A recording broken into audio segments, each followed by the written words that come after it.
Telugu Desam party అధినేత చంద్రబాబు నాయుడుకు big relief దక్కింది. స్కిల్ స్కామ్ కేసులో చంద్రబాబు నాయుడుకు బెయిల్ మంజూరైంది. అనారోగ్య కారణాల దృష్ట్యా 4 వారాల పాటు చంద్రబాబు నాయుడుకు మధ్యంతర బెయిల్ మంజూరు చేస్తూ ఏపీ హైకోర్టు తీర్పు వెల్లడించింది. ఆసుపత్రి మినహా మరే ఇతర కార్యక్రమాల్లో పాల్గొనకూడదని షరతులు పెట్టింది.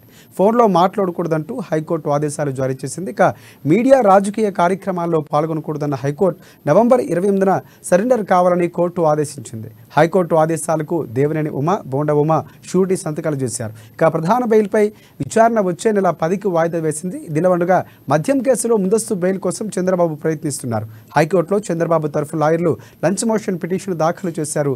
బాబు పిటిషన్ విచారణకు కోర్టు అనుమతి ఇచ్చింది. మధ్యాహ్నం 2 గంటల 15 నిమిషాలకు ఇక పిటిషన్పై విచారణ జరగనుంది.